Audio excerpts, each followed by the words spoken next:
মারা যাওয়ার 2 বছর পর আদালতের নির্দেশে ইমন নামের এক ব্যক্তির মরদেহ কবর থেকে উত্তোলন করেছেন রূপগঞ্জ উপজেলার সহকারী কমিশনার ও পূর্বাচল রাজস্ব সার্কেল কর্মকর্তা ফরিদ আল সোহান। মাহমুদুল হাসান নয়নের তথ্যচিত্রে বিস্তারিত।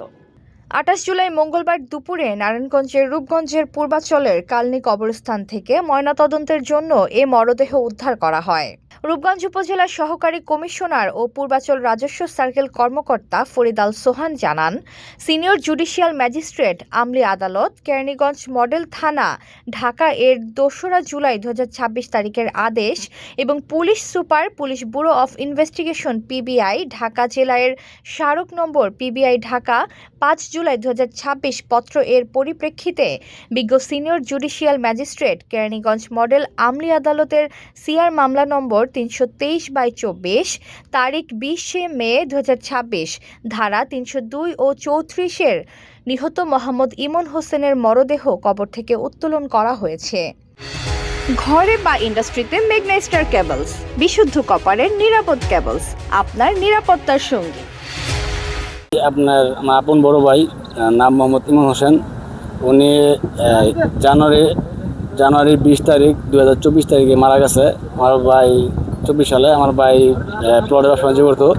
তো ওনার বউয়ের সাথে আমার ভাইয়ের বোনা ছিল না, খুবই ঝগড়াটা ছিল এবং ভাই ওনার সাথে সম্পর্ক ছিল না, আলাদা থাকতো, চলাফেরা করতো।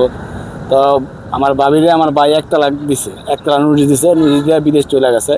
তো বিদেশ থেকে আসার পরে হুট করে শুনি যে আমার ভাই অসুস্থ, মেডিকেল নিচে ভর্তি করছে। তো মাটি দিয়েছে। ওই সময় ভাই মারা যাওয়ার পর আমাদের হেদায়েত জ্ঞান ছিল না, আমরা বুঝতে পারি নাই। তখন আমরা কী আছি, ভাই তদন্তের জন্য আমরা একটা সিআর মামলা করছি ঢাকা জজ করে। তো মামলা করছি, পরে মামলার মাধ্যমে আমরা আমার ভাইয়ের লাশটা আমরা উত্তোলন করে দেখবো ফরেনসিক টেস্ট করে যে আমার ভাই আসলে মৃত্যু তো অস্বাভাবিক, হুট করে মারা গেছে, কীভাবে মারা গেল। আমরা তদন্তের জন্য আমরা লাশ পিবিআর মাধ্যমে জজের সহায়তায় আমরা লাশটা উত্তোলন করতেছি। উত্তোলন করে আমরা এটা তদন্ত রিপোর্ট দেখবো যে আমরা ভাই আসলে কীভাবে মারা গেছে। যেহেতু আমার ভাবির সাথে বর্ণনা ছিল না, আমরা সন্দেহ করতেছি যে হয়তো বা 20 পর আগে আমার ভাই মারা গেছে। তা আমরা চেষ্টা দেখতেছি আমরা তদন্ত করে যে কীভাবে মারা গেল আমরা জানার জন্য আজকে এই পদক্ষেপ নিয়েছি। HPL uPVC pipe and fittings, শক্ত, মজবুত ও দীর্ঘস্থায়ী, এক পাইপে জীবন পার। ইমন হোসেন গাজীপুর জেলার কালীগঞ্জ থানার নাগরী ইউনিয়নের বরগাঁও গ্রামের মজিবুর রহমানের ছেলে। উনি মারা গেছে, আমরা জানাজায় শরীক হয়েছি, এসে মাটি দিচ্ছে। ওই সময় তো আমরা জানতাম স্বাভাবিক মৃত্যুই। এখন ওনার যেই নিকটতম আত্মীয় বা ভাই বাপ আছে, ওনারা এখন বলতেছে যে না, এটা স্বাভাবিক মৃত্যু না, এটা অস্বাভাবিক মৃত্যু। সেই প্রেক্ষাপটে আসলে ওনারা এই কোর্টের মাধ্যমে আইসা আজকে লাশ উত্তোলন করতেছে। আমরাও আসছি দেখতে আসলে এটা কি। এখন এতটুকুই জানি আমরা, এর পারিবারিক ব্যাপারে ওনাদের কি হয়েছে না হয়েছে এগুলো তো আর আসলে আমাদের জানা সম্ভব না, এটা ওনারাই বলতে পারবে। ইমনের পরিবারের দায়ের করা হত্যা মামলার তদন্তে আইনানুগত ব্যবস্থা গ্রহণে আদেশ পালন করা হয়েছে।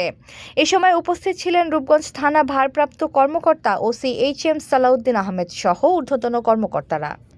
কেরানীগঞ্জ মডেল আদালতের নির্দেশে 323/24 একটি মামলার আদালতের নির্দেশে আমরা মোহাম্মদ ইমন হোসেন ওনার কবর থেকে লাশ উত্তোলন করি। তো ভিকটিমের বাদীপক্ষ যারা ছিলেন, ওনার পিতা এবং ভাই, ওনারা কবর শনাক্ত করেছেন এবং আমরা এই কিছুক্ষণ আগে লাশ উত্তোলন করি। আমরা এখন সুরতহাল প্রতিবেদন প্রস্তুত করছি। তো আইনি প্রক্রিয়া শেষে এটা ময়নাতদন্তের জন্য যাবে।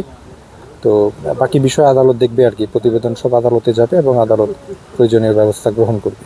এতক্ষণ আপনাদের সাথে ছিলাম তামান ইসলাম তন্নি। প্রতিদিনের নিউজ আপডেট পেতে আমাদের সাথেই থাকুন।